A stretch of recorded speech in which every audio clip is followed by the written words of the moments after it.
Hi, I'm Margarita Valderrama. I am the voice of Lia Venegas, and you are watching BakuTalks.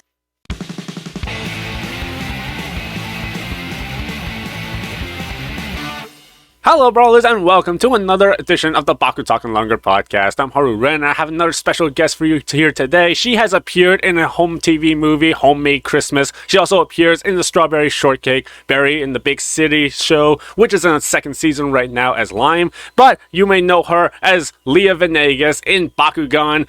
So here she is, the voice of Lia Venegas herself, the director of the Awesome Brawlers, Margarita Valderrama. How are you doing?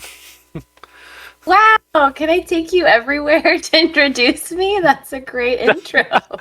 Thank you so much. I try my best, and that means so much coming from you. How are you doing? Thank you so much for being on. It's an honor to have you on the show. Thank you. I'm doing well. It's an honor to be here and, trying to survive in winter in Canada and, doing pretty good. It's a snowstorm in Toronto, wasn't it? It's a snowstorm. The winters in Canada, that's how we live up here. Up here in the north. I know, it's so funny because in Toronto, it's you can have pretty mild winters, and you're like, this isn't so bad, and then storms like this hit, and you're like, oh no, yeah, we live up in the north. I live in Winnipeg, and we get snow all the time. It's the worst. I hate it here. It's so funny because I feel like I only have I think 2 friends who genuinely love snow. They genuinely love it. They were actually outside during the snowstorm yesterday, just frolicking in the snow and having their best time. And I'm like, just get me home. I don't want to be here. There are always, there's people that are going to love the snow, and then there's going to be people that just absolutely dread it. I dread it because I have to clean up the snow all the time. That's just the painful part, just cleaning up the snow. I know. No, but I feel like people who genuinely love snow are unicorns in our country because even when they have to clean it up, they're like, I love it. It's so magical. I'm like, wow, I don't understand you. The snow is just it's pixie dust pretty much, but except it's freezing and it could hurt you. Yes, it is exactly true. But congratulations, by the way, on a few things. 5 years of Bakugan as starring as Lia Venegas. Isn't that crazy? Yeah, I feel very lucky to be working as Lia. She's a wonderful character. When you got the role as Lia, did you know what you were getting yourself into? Did you know that Bakugan was going to be this big thing that's been around for so long? But everybody knows it, everybody is into it, everybody collects the toys. It's a huge franchise, I know, it's very big.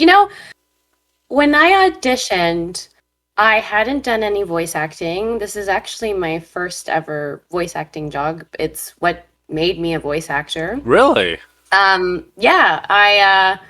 It came across, my agent sent it to me and was like, do you want to do this? It sounds fun. And I was like, yeah. And I grew up on anime because I have 2 older brothers. And so I grew up with, Dragon Ball Z and Full Metal Alchemist and all those amazing anime.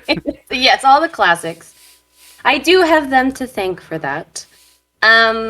And so, I remember the notes were very energetic and all that stuff. And I was like, yeah, I understand this because I watched anime. So I understand what it entails. But did I know that Bakugan was going to be such a big thing? No, because I didn't watch the original. I think we moved to Canada by the time that specific Bakugan was kind of winding down. And so I never got to watch that. And that didn't make its way to South America. We were living in Colombia and Mexico at the time. So it's just sort of whatever arrived to the country. And Bakugan wasn't one of them. So, I did my research and I was like, right, this was a big deal. And, but no, I couldn't foresee that it was going to become what it is. You said that you were born in South America or Mexico. So I think the name is when I'm gonna butcher this because my Spanish is just really bad. Buenos Aires. Buenos Aires. Yes, yeah, Right? yeah. No, it's in Argentina. I was technically born in Buenos Aires, Argentina. I don't remember any of that because we very promptly moved when I was about 3 or 4 back to Colombia in Bogota. And then we moved to Mexico City. And then we moved to Canada. And then we moved back to Colombia. And then I finally came back to Oh, Toronto. but Yes. and acting, how did that come about? Did it find you or did you find it? You know, I think I always loved it, but I was really shy and I didn't really think that I could do it, but I always wanted to. And finally, in my last year of high school, I joined, drama class and did a play and all that. And I was like, this is so fun and this is so amazing. But I never thought it was a real job. Like I never, like there are no other actors in my life. No one in my family is an actor.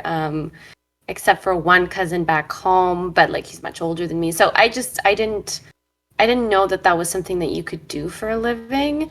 And so when, I graduated, I didn't even think to like look at acting programs. Like it wasn't until I was in university and I was enjoying all my classes, but I never really like felt like, oh, this is really something that I want to do for the rest of my life.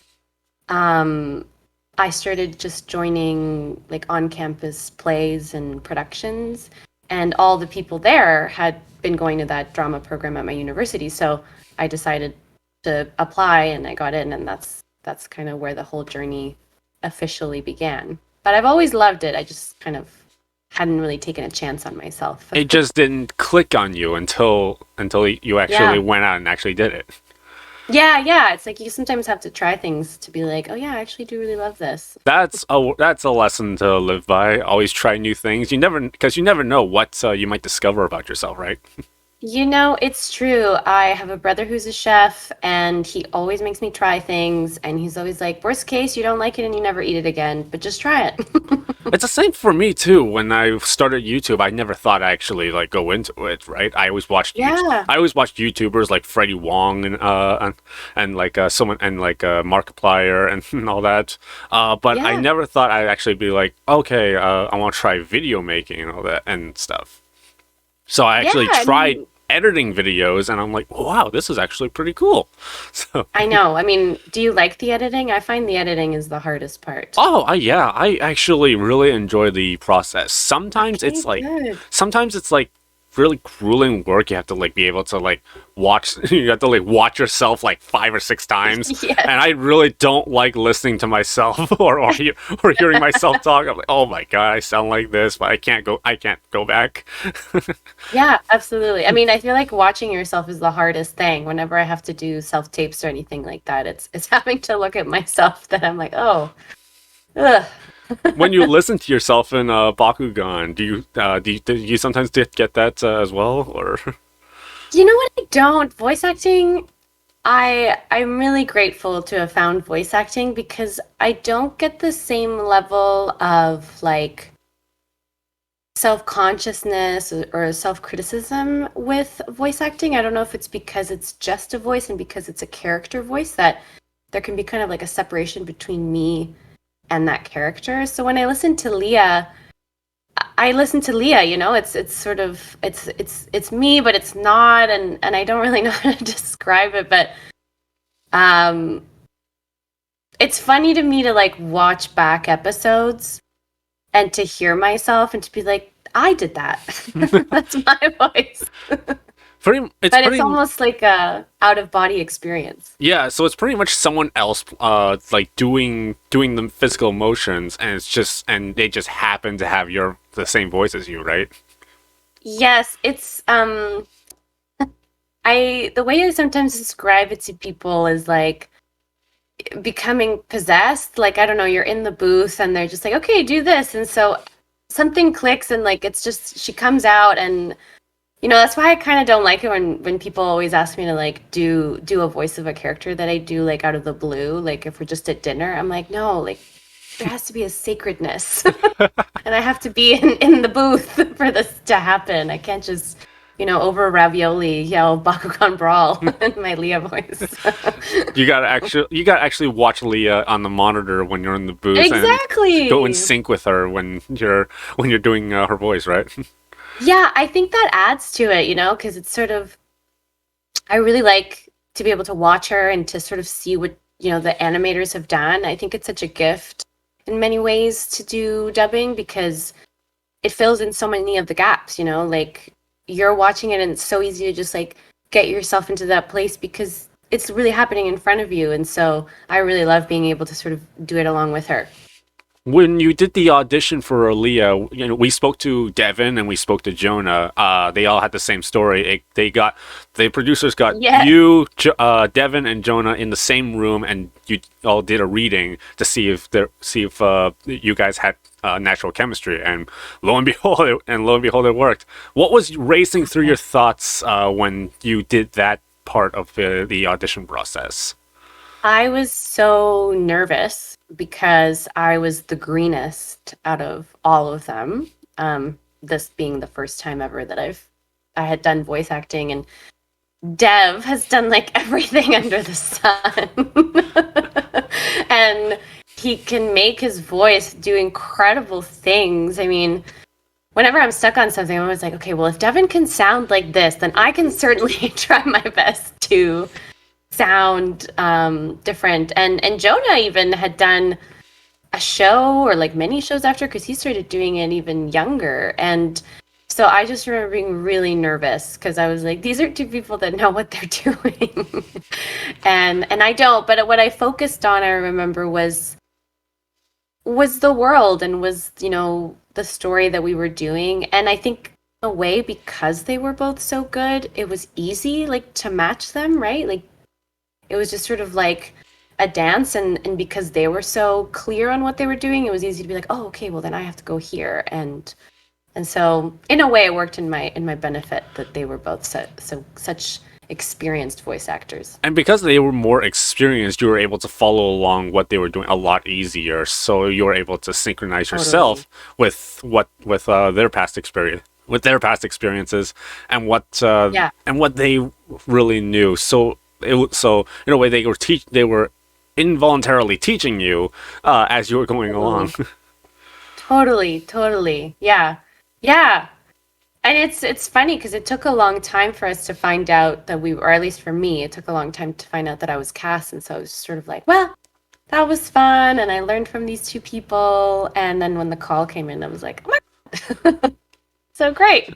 You got cast as Lia Venegas, this really adorable Colombian girl who has blue hair. She's a director, and she's very energetic and bubbly, but sometimes she can be a little bit mutterly and be a guide to the rest of the group.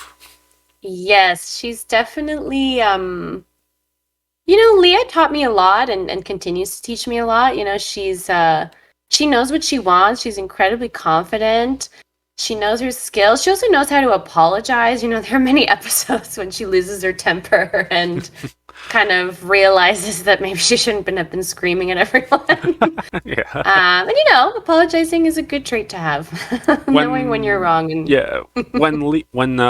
when you got the call to be Lia, it's really, Lia's really, listening to you now, Lia is really just you, right?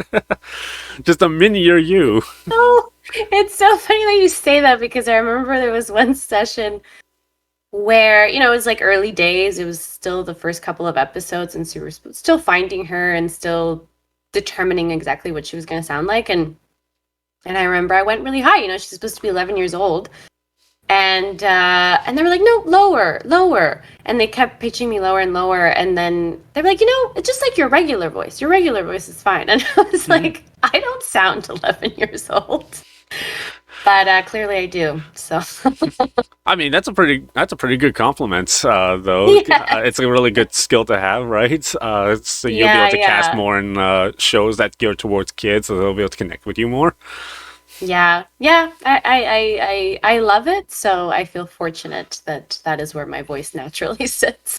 Like Devin says, there's nothing wrong with using your natural sound, right? So no, absolutely. To embrace it. No, and even Winton has obviously pitched a little higher for Dev, but it's a very similar vibe to who Dev is, and so I think that's also really beautiful. Yeah, I know. Julius uses his natural voice when he does Yep. Magnus. Who else uses their natural voice? I think Emily Strangis is a little bit higher, but you can still kind of hear it when she speaks naturally. Yeah. Josette Jorge's Kravitz voice is literally the Oh same as yeah. her. Oh yeah, but not China, right? Oh yeah, not definitely not China Riot. I remember. I think I auditioned for both China Riot and Lia, and then I was doing episodes where China Riot would show up, and sometimes they would play me, what Josette had done, but I'd never met Josette. And then when I finally met her, I was like, oh my god, like how do you do that voice? Josette's Josette is very talented. She just like did a stage. She actually just did a stage play here in Winnipeg, Yes. And I really like that she was able to do a high pitched voice. I know that you and Josette had like various episodes together. One in the first season, you were more opposed to each other, but like by like the Yes. fourth season, you worked together in like the protagonist role. I always love any kind of um duos like that, and they have such a fun kind of enemies chemistry, and they can really push each other's buttons in such a specific way. And I think all those episodes, whenever China and Lee are getting in a fight, I think there's an episode where like China decides that she wants to like make a movie, and so she Yes. hires Lee as the director, and I think that was one of my favorite episodes because it was just them getting on each other's nerves, and it was so fun to play. And again, I think I was lucky, and Josette had gone in before me, so I was able to like hear what she was doing and respond to it. Yeah, it was like Leah and Chandra had creative differences, right? And like, I Yes, think that it was like was. in the fourth season. That was in Evolutions. I remember Yeah, that episode. Yeah, I thought that yeah. was pretty funny what they were doing. So it was Yes. definitely different. It was definitely different. Sort of like a roommate spat. Totally, totally. Which is hilarious because yeah, China can also be really scary. But yeah, she was supposed to be like really scary in season one, but still like Yes, kind and of then they moved childish. But away from now, her. oops, but now they're kind of geared towards more childish and so on, Yes. and all that. But Leah herself has like a tremendous growth in Bakugan. There's one episode that I thought was this one was my absolute favorite Leah episode. It was like in season one, and I thought you did an amazing job on that episode. It was where Leah was trying to figure out evolution, and China Riot stole her USB Mhm. stick, and it contained memories, videos of her father. Uh, and That is my favorite one as well. I think that is my favorite Leah episode to date. And I think it's just because Leah is always so confident and always so sure of herself, and she's always really tough.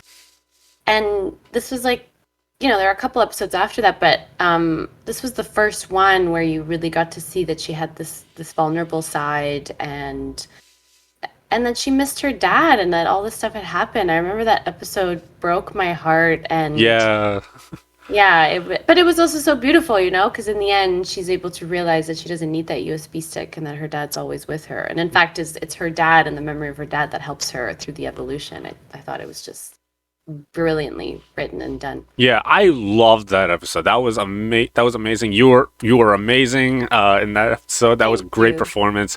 It always brought a tear to my eye. It's so it was so sad, but it was so beautiful. And I know that there are a lot of people that have had the similar reception to that episode. Were like, oh, I lost my dad as well, and seeing Leah like that, Yeah.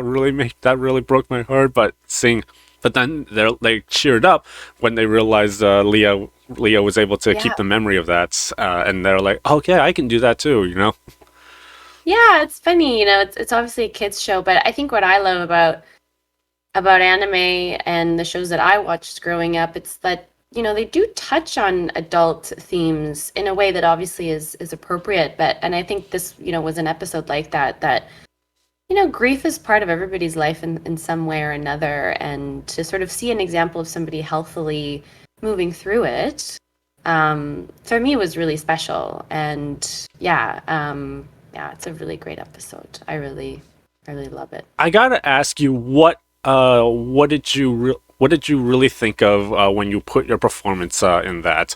Were you thinking of a past relative, or maybe something sad in your life that happened when you were performing that scene, or was it really something that you really needed to dig deep into and just really kind of come up with a scenario in order to give that kind of performance to Leah? You know what? In a way, in a sad and beautiful way, right before, or actually no, around the time I booked Bakugan, sadly, my abuelita, my grandmother, passed away, Oh, I'm so sorry. and under the best circumstances. She was old. It was time. She was ready to go, and she was surrounded by family. So it's truly the best circumstances. But it was obviously still really sad, and she lived in Colombia, and I was away, and so all of that. And I'm a very sentimental person, so I kept a lot of her things, and so I just completely understood what that USB stick meant. Like, I have things in my house right now that belong to my grandmother that if I were to lose, it would be like losing her all over again. And so that's really what I connected to, and what I thought was so clear in that script of just like, you know, grief is never something that fully leaves you. It just kind of like, I think I heard someone say that it's kind of like a scar, it's just like slowly starts to heal over, but you always have that. And in a way, it's a way to keep people with you, and the people that you love with you, like the fact that you did love them so much. And so anyway, all of that was going through my head when I was doing that episode, because I just thought of my abuelita and how much I missed her. And I remember sort of feeling like, oh my God, yeah, you're right. Like, it doesn't matter if I lose her sweater. She's still always with me.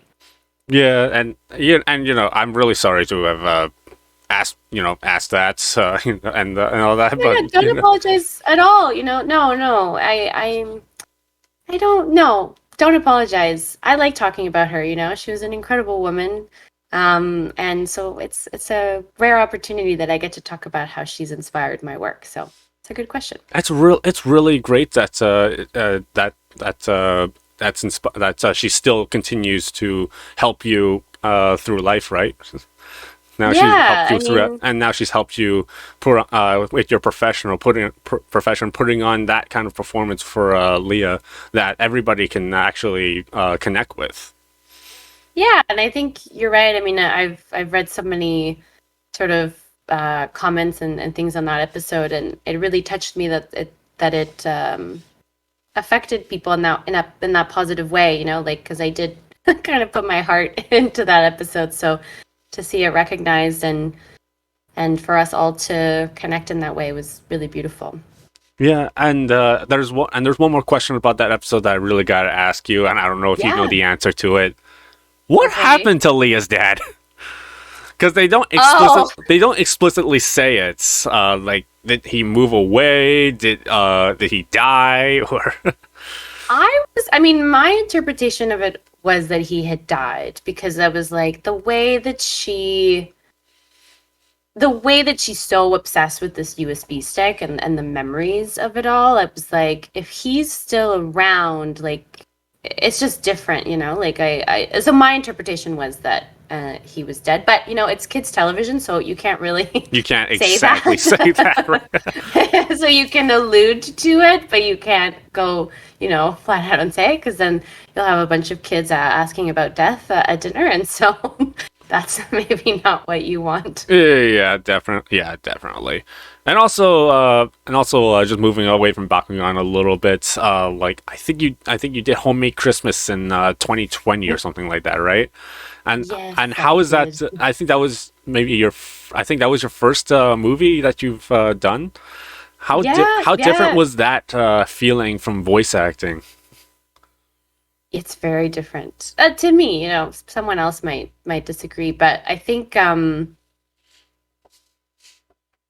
because there's just so many more things you have to think about. When you're in the booth, it is, and if you have other actors with you, of course, you have them to think about, but you're kind of in control of that space and your performance. So as long as you sort of know the technical stuff of you and your mic and all of those things, you're good to go. And because you can sort of do it again, and whereas film just takes so much longer, right? Because there's lights and there's sound and makeup and all these things. So to me, it was going from sort of like me in my little booth, kind of just working through this story. In film, it's sort of like everything's happening at once and go, So it takes a lot more focus for me to sort of really just be able to be like, okay, now I'm ready to go. Whereas with voice acting, maybe because I've done so much of it at this point, it just sort of feels like very easy and very calm. And not to mention 14 cameras pointing at yes, you. exactly. Yeah, no, there's just so many. Oh my God, my phone. How dare I? I feel like the only way I can explain it is like film acting for me is like you have to juggle so many things at once, and that can be really fun. Like, don't mistake that. It's just that you have to sort of think about all these things, but also find your focus. Whereas like voice acting for me is sort of just like slowly like swimming. just, You're you just have to think about in you in voice the water, acting. and that's it. In voice acting, you're just in tune with what's going on, but in acting, what's going on is the same thing as what you're saying right now. Yes. Although sometimes it's helpful, right? Like, because everything is right in front of you, like when they yell action, like you are in the scene, you are in the space, you do have another person to talk to, so it does create a lot of more organicness in many ways. But yeah, they're both very different, but they're both very fun. So that was a really fun set. I was there on my birthday, I remember, so it was really cool. It was in Ottawa. We were freezing because we were actually shooting a Christmas movie like in the winter, and yeah, that can be fun. No, and I mean, I just remember sort of like, we had, beautiful coats and stuff, but they weren't very warm because, like bulky clothes don't look as nice on camera. And so it was just like, I remember just having to be like, I can't shiver. I can't just shake while I deliver this line. Because it's not part of the script, right? Yeah, it's not. She didn't say it through chattering teeth. Do you sometimes wish that it could be part of the script? Like it's like the part of the movie was like, oh, it's so freezing here, but we gotta do some crisp. We gotta get this homemade nutcracker done and all that. Yes. Yeah, I do. But I think it pulls out from the magicalness of the Christmas movie world. I really gotta find that movie too. I'm a sucker for Christmas movies. Are you? Yeah, I really do. I do really enjoy watching Christmas movies, especially around Christmas time, because like that's kind of a tradition for me. It's true, it's funny when you like shoot one when it's not Christmas time. But when you watch Christmas movies around Christmas time, it immediately has this sort of like warm, cozy feeling, which you need around Christmas time. It really adds to the performance when you shoot around that time, right? So it's agreed. A lot more genuine. I have friends who've shot Christmas movies in the summer, and apparently, I was freezing, but yeah, it's like there's snow around you. You're kind of in that winter wonderland world naturally, where they were, like in 30-degree weather wearing all of these layers, and they were like, ah. And it doesn't really, and when they shoot it doesn't really feel like Christmas, right? It's like, oh, I'm burning up. This is not what Christmas is like. Yeah, how am I supposed to get in this character? We make the best out of every situation, but yeah, I mean, well, I don't know. I think I'm personally a person that would rather be really hot than really cold. So same. In terms of my own personal preference, I think I'd prefer to shoot a Christmas movie in the summer than in the winter. But I think performance-wise, I think it's easier to shoot a Christmas movie in the winter than in the summer. Do you sometimes wish that Bakugan may have done a Christmas special? Because that's something that I wish that they would have done.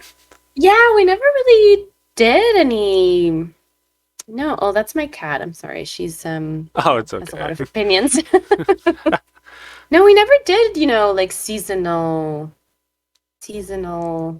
specials. We did that on Strawberry. There's kind of like a winter one and a spring one and a Thanksgiving one, but although it's not called Thanksgiving, it's like the fall one. Bakugan never did any of those holiday things, huh? Not to my recollection, I no. don't think they ever did that in the Legacy series either, not that I recall. Like the original Bakugan, they never did that. They just completely focused on story. Yeah, well, I was gonna say, I think because the world is so out of our world, it's sort of like the focus is really the Bakugan human relationship, and so although I think it would have been funny, to see like Gortheon and Pegatrix, sort of like a winter wonderland special. Gortheon with a Santa hat and Pegatrix just has Yeah, ornaments all over herself. yeah. I feel like Leah would have had a good time. Yeah, you never know. When Battle Planet came out, we at first Leah had Gortheon, right? That was her first Bakugan. Then all of a sudden, Yes, her main Bakugan became Pegatrix. yes, I Did you, know. yeah, did you were you confused when you saw that? As soon as Pegatrix debuted, and she's voiced by Janice Hawk. Janice Hawk, yeah. Okay, yeah. Yeah. She was voiced by Janice Hawk. She came in, and then all of a sudden, throughout the episodes later on, Pegatrix is her main, as Leah's go-to Bakugan. And so did you get like confused when you all of a sudden saw Pegatrix being the main Bakugan for Leah, and wondered where Gortheon like went? Yeah, I did, because it's also funny because I know Hayden. So when we both got cast, it was really fun for us. And so we were really excited. And sorry, and I mean, I knew Hayden previous to Bakugan. Um, yeah, I remember, like when Pegatrix was introduced and Janice does an incredible job with Pegatrix. Um, I was like, okay, cool. Like Leah's going to have two Bakugans and we're just going to go back and forth between these two. Bakugans. But then yeah, became clear that like Pegatrix was going to be Leah's, and I was sort of like, oh, it's funny. Like I liked having her have both sides, and I think because I think it was such a cool contrast to have like Leah, who's this small girl with this like giant Bakugan who's really strong. I felt reflected something, I don't know, about her, right? Because the Hmm. Bakugan's supposed to choose you. But then again, Pegatrix also has that sort of like really regal and like strength in a different way. So Harmonized beauty, pretty much. yeah, exactly. And more patience than Leah has. Hmm. Yeah, because there are times even in that episode that Leah's like grieving for her dad. It was Pegatrix that helped her, right? So Yeah, yeah, yeah. No, but yeah, I mean, I guess confused. It's funny, as an actor, you can only do what you're given sometimes, and so it's sort of like, oh, I wish Gortheon was here, but we'll make the best of the situation. And certainly when Gortheon got to come back for certain episodes, it was always really fun. oh yeah, definitely. And whichever was Pegatrix, whichever she chooses, Pegatrix or Gortheon, I guess it really doesn't matter too much. In season 3, Pegatrix and Gortheon had to sleep, and then Fenneca came in. Oh my god, yeah, and Leah and Fenneca Carlene had Douch such a voiced Fenneca, and she and Leah had some pretty memorable moments. yeah. Talk about. I feel like in a way, Bakugan are supposed to teach their brawlers something, and I think certainly like Gortheon, Pegatrix, and Fenneca all taught Leah things. Fenneca, I feel like, tested Leah in many ways. Yeah, it was an interesting relationship because I feel like Leah is such a director, such a leader. And so then to have somebody challenge that, I think in a way was good for her to sort of learn like, okay, well, how am I going to prove to you that you actually should listen to me? Or also for Leah, there were so many beautiful moments with Fenneca where like, she thought Fenneca was just being really difficult, but then as the episode went on, she realized, oh, Fenneca actually has a really good point in this and is delivering it in a very annoying way. But there are definitely times where like Leah has to like teach Fenneca like life, and that yes. and like there's this one episode they enter beauty contest, right? Or a Bakugan pageant or a Bakugan stage show and all that. Yes. And Fenneca won, and she won a shiny trophy. And then Yes. Fenneca's like, I like this because I earned it, and all that. I really like how in season 3, Lia gravitates towards a motherly role or something like that. Yeah, and I mean, I guess, it's Lia always has had um such confidence in herself, but I feel like it's a really interesting growth for her of moments where there are challenges or moments where people question her, and having to sort of move through that, and those are always really fun moments to play as an actor, for sure, for me. Describing the appearance of Lia when you first saw her, and like they showed, I'm pretty sure they showed you like diagrams or like the early concept of what she would look like. Yeah, Some fans have said that she looks like a combination of Runo and Julie from the original series. Like, she has Runo's hair, but she has Julie's skin tone, and she's a lot more smaller. What was your general reaction when you first saw Lia's concept art? Honestly, I loved her hair. I loved the blue hair. No, I remember I liked it, and seeing them all together, I've always really loved the way Lia has been drawn. I don't think it actually changed much from when they first showed her to me. I mean, obviously because they had already started, production in Japan, so it was already pretty much good to go. Yeah, it's always funny. What's funny to me is that I'm so used to the way Lia is drawn, like, in the outfit that she wears and the boots that she has, that whenever there are episodes where she's taken out of that and she's wearing something else, I'm always like, whoa, who are you? When her hair is down, I feel like she's immediately a different person. My God, I remember in Armored Alliance, she had like her hair was like down, and she was like starting her own channel, right? Yes. That was like Lia's. I think she was starting a beauty or fashion channel or something like that. Yeah. If Lia gets like, or if they approve something of like where they put a show on YouTube where like they animate Lia having her own YouTube channel and they got you to voice it, how enjoyable would that be? To Listen, do that from your mouth to the producer's ears, I'd love it. You know what? I think that would be a really good pitch. Each of the Awesome Brothers have their own animated series on YouTube. Channel. That'd be great. Just like beauty tips. Not even beauty tips. I feel like Leo would be one of those like 10 tips on how to be more confident, or like those sorts of videos. Well, that would be pretty awesome. Agreed. Audience would connect more to each character because a lot of the audience, instead of TV, they would go on YouTube, right? Then they would see each of the Awesome Brothers are genuine YouTubers. Yes. Well, yeah, actually, yeah, probably more likely Lia's would probably be something like 5 ways to trick your friends into being in your videos. And then there was that one episode where like she was trying to get married. She was about to get married to Lord Bracken. Yeah. That was pretty silly, and she was in that wedding dress. Yes, that whenever we go to the Lord Bracken stuff, I was like, okay, here we go. And Lord Bracken has that crush on Lia.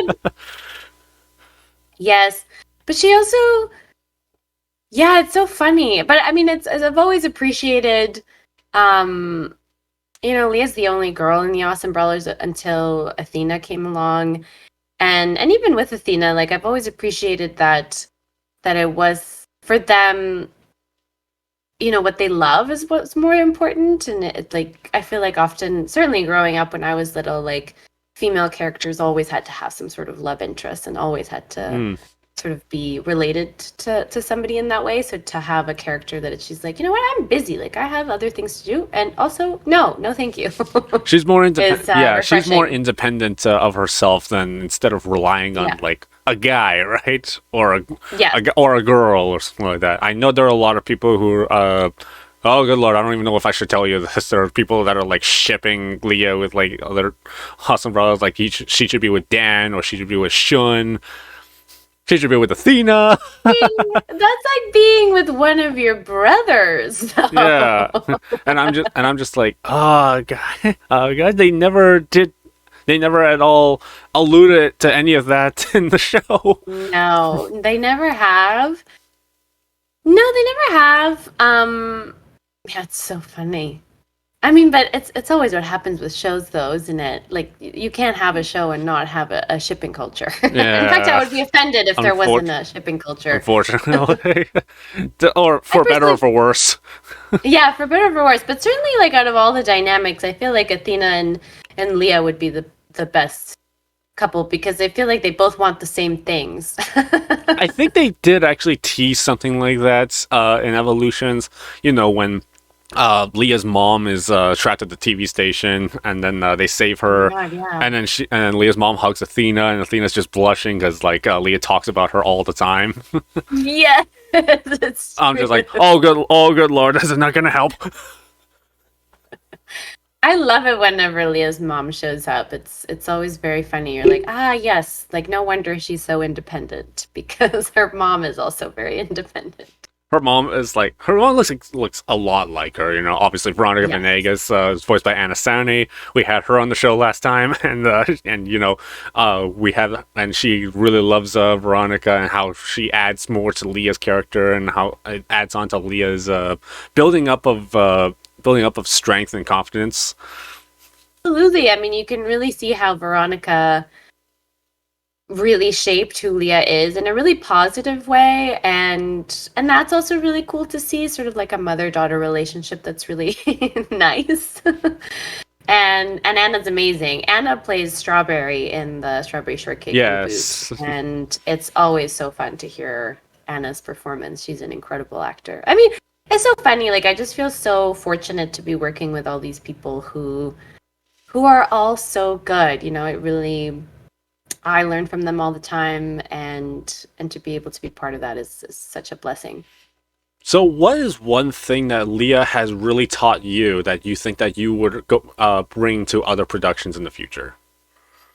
What has Leah taught me that I'm going to bring to the productions in the future?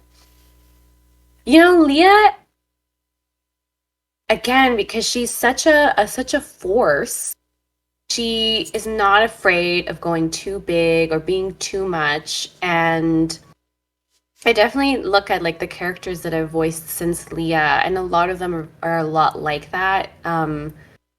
Really out there, and she's really taught me as a performer to go really big, and you know, we'll bring it down if we need to. But often it's funny, it's like I'll do a take and then I'll think, oh, that was way too much, and they'll be like, nope, that's the one, like that's the one we like.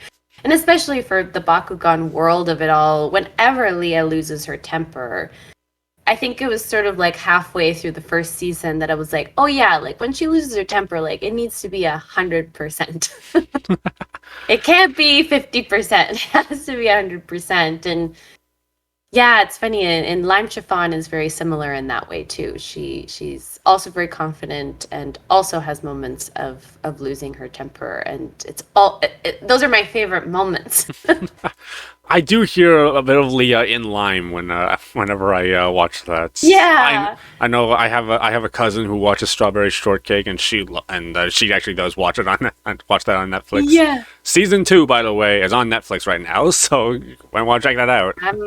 I'm a Netflix baby. Everything's on Netflix. You can watch it there. Bakugan Legends just got on Netflix, and you can all watch that entire series, and you can watch that entire season there. Yeah, and then when you're bored of that, you hop over to Strawberry Shortcake. There's a lot of stuff on Netflix that you can watch. But Bakugan Legends was only like 13 episodes. Yes. Yeah, and unfortunately, and I really hate this. I really don't want to say this, but it seems like it's over. No comment. Damn.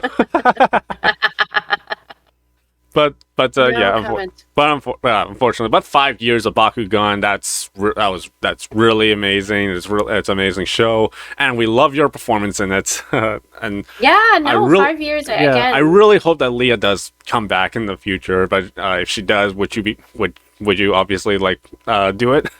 Absolutely. I wouldn't even have to think about it. It's so fun. That whole team is so great, and the story of it all and like the dynamic between the awesome brawlers is just so amazing. And yeah, it feels like family to me, so of course I would come back. It definitely it definitely seems like when I was talking to like the other actors, it really does seem like a camaraderie. Yeah, I have to give Julius and Dev so much credit because I think, we had done the first season, and they really sort of made an effort to make sure that we all got together and hung out. We have our own little group chats and it's it's really fun. And I find it so beautiful because we don't record together. We often only hear each other's performances once we go in, and certainly during COVID we weren't allowed to record together. Hmm. So to it can feel a little isolating, because you're just sort of like each doing your own thing and each doing your own performance. And so to be able to sort of all get together and all get to know each other was really great. When COVID hit, and that was like during around like season 3 or something like that. Yeah. That was definitely a difficult time to like record and all that, right? Because We were everyone all was staying home. scrambling. Yeah, I remember, in many ways, like voice acting in many ways was the fastest to be able to pivot to like sort of safe COVID restrictions because again, it's a smaller amount of people who are in one space. There's generally like glass between you and the sound engineer and all that. And but I remember it was like a couple weeks and so they were like, we don't know if we're gonna be able to bring you in, blah blah blah. And it was just suddenly like, who has a home studio? Who's ready to go? Like, and luckily I had done that mostly out of because I was curious and I had literally this tiny closet and I kid you not, it was like not wider than this. And I would just like crouch in there and that's how we would record Bakugan. It's so amazing. You're still able to put on a really great performance for Lia. Thank you. I Crouched, appreciate that. It was really crouched in hard like because like this and like I was crouching because there wasn't enough room to sit or stand. It was kind of like this like awkward. And it was crazy how much I realized like I really need to see the picture. Like because of course, not only does it help with your imagination, but for timing. And so it became such a weird exercise because it's sort of, I try to watch it and I'd prep it and luckily they would send us the whole video ahead of time and I could watch, okay, this line is about 1 second, this line is 2 seconds, this line is whatever. And I would have to go through my script and I would write down how long each line was. And then in my prep, I'd like, time myself and whatever because yeah, then you get in there and they're like, oh, just a tiny bit shorter, or tiny bit longer, tiny bit, and so it was crazy. It was hard, and I think we all agree that it's way nicer to have the video. well, I gotta say you managed to pull that off amazingly. Still a stellar performance in Geogun Rising. Thank you. Yeah, no, I mean it was just so great that we were able to continue and then we were able to pretty much get it out all on schedule. The fans are especially, they were like, when COVID hit, they were like, oh no, what's gonna happen to the show? Are they gonna be able to like record? Are they gonna record a home studio, and like are they able to get it out in time? Because like editors had to like edit all the sound clips together and all that, and like but they're not allowed to see each other, or they're not allowed to go to the editing booth and all that. Yeah. But you guys managed to pull it off. That was pretty that was really great. Yeah, that's your performance as Lia is definitely really great. We definitely want more of that. And yeah. Oh, by the way, did you? I think I remember there was a story that Devin has shared a while ago where like he gave each of the cast their the hero cards from the trading card game. Oh my God! Yes, Yeah, give me one moment. I'll bring it. Oh boy! Oh, this is a treat right here. That's she's Margarita's going to grab Lia's character card for us.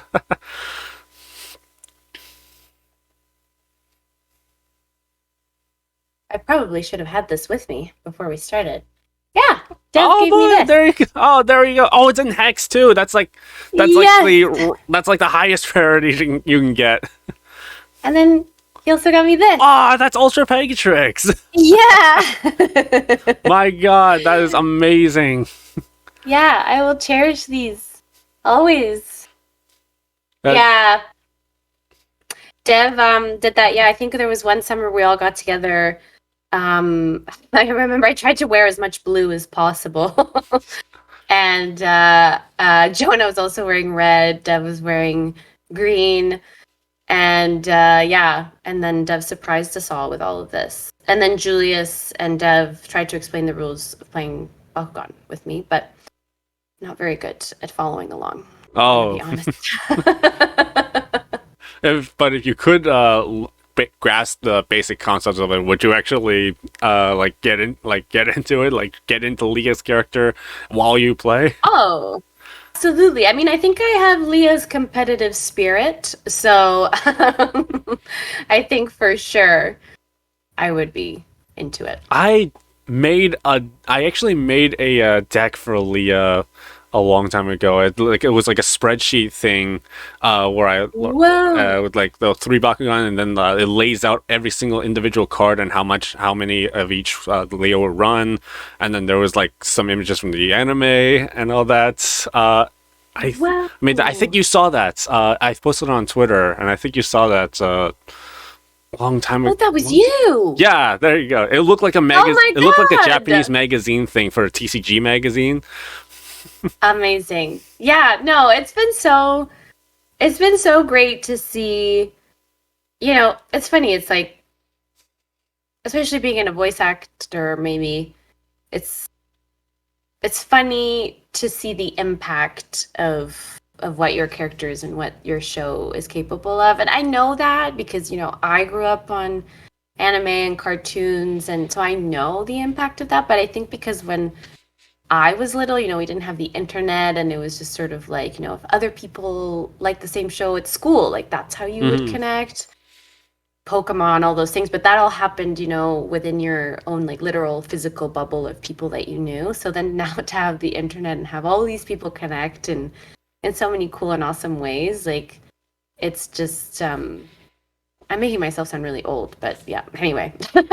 Wasn't allowed to use the home computer when I was little. Okay. Oh, I was the same way. I'm probably around the same. I'm probably around the same age. Back in the day, no internet. Everybody at school had to share MacBooks. And, yes, exactly. And everything you saw was on TV. We had no Nintendo DS, no Nintendo Switch. We had no such thing as YouTube. I mean, listen, like those Pokemon cards, those were the ones that really fed lunch hours. For me, it was Yu-Gi-Oh. Oh yeah, and Yu-Gi-Oh, and then Beyblade. And Beyblade. I remember all of those. For one summer, it was Bakugan. That was how I discovered it. Okay, interesting. I missed that one. Maybe we were moving or something. Who knows? I do,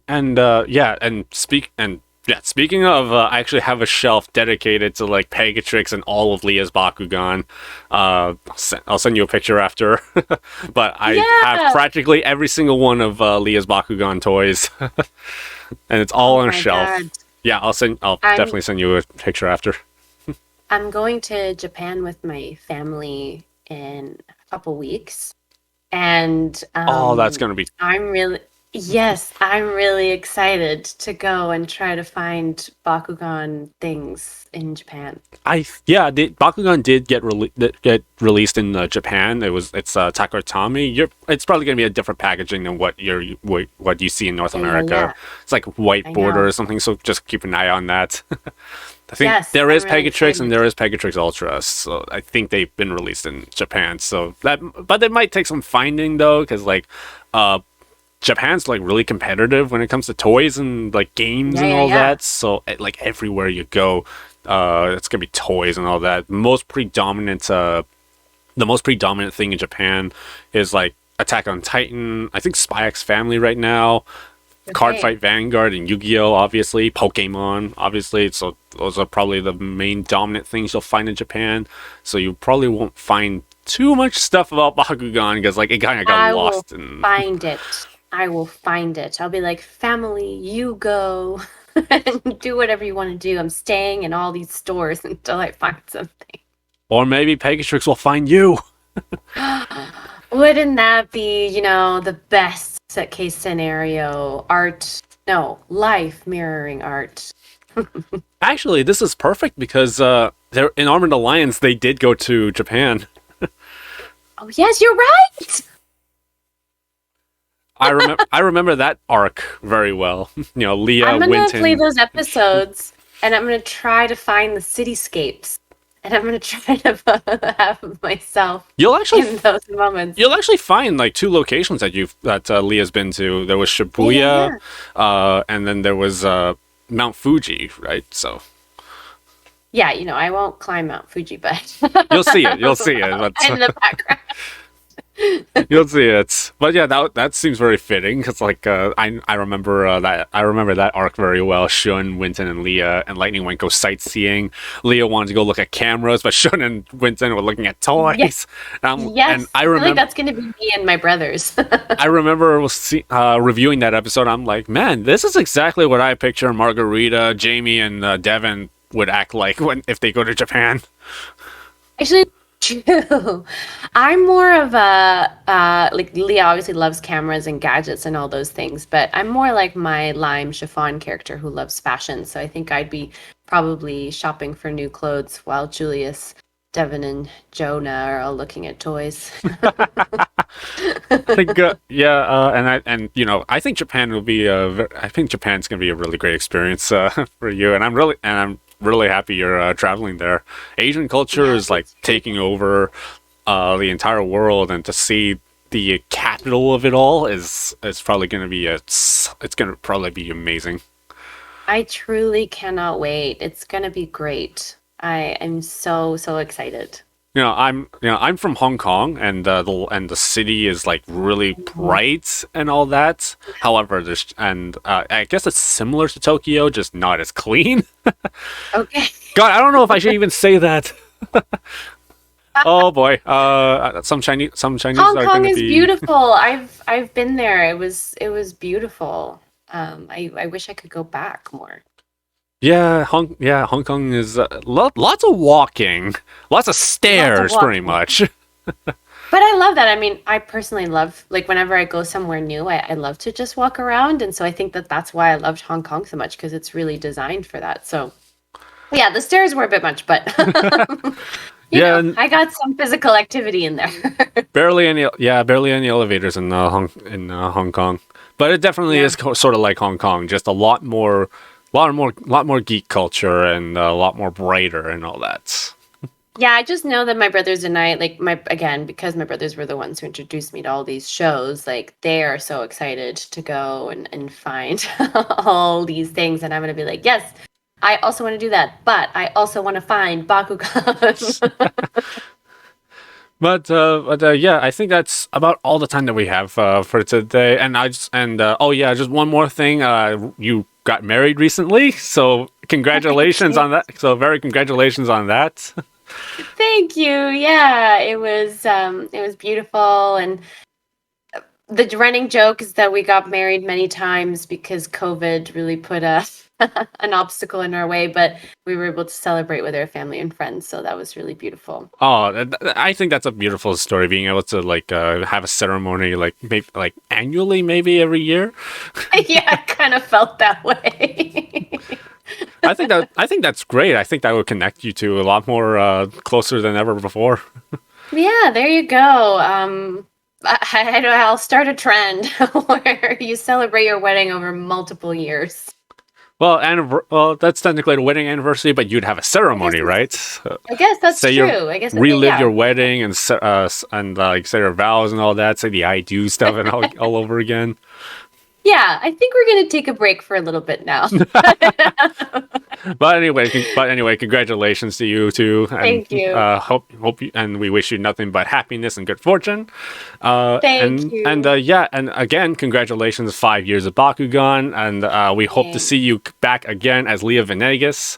We really enjoy your character, stellar performance, and yeah, we love you we love you so much. Thank you so much thank you so much for being on the show. Thank you, and thank you for being so supportive of us. And we wouldn't be able to do this without you. So thank you. Thank you so much, and thank you so much. Thank you for all you do for Bakugan, bringing Lia to life, and thank you all for watching the BakuTalking Longer podcast. If you want to follow Margarita Valderrama, where can they find you? Instagram, Twitter. Oh, yes. On Twitter, I am at Margarita, my first name, Valdy, Valdy. And on Instagram and on TikTok, I am margarita.vald. There you go. All the links in the description below. So definitely, if you want to catch up on Margarita's activities, definitely follow her there and see what the daily life of Lia Venegas is like. But thank you all for watching. Support BakuTalk by pressing the thumbs up and give us a subscribe for more awesome Bakugan content. I've been Haru Ren. This has been Margarita Valderrama, and thank God for Rapid Fire.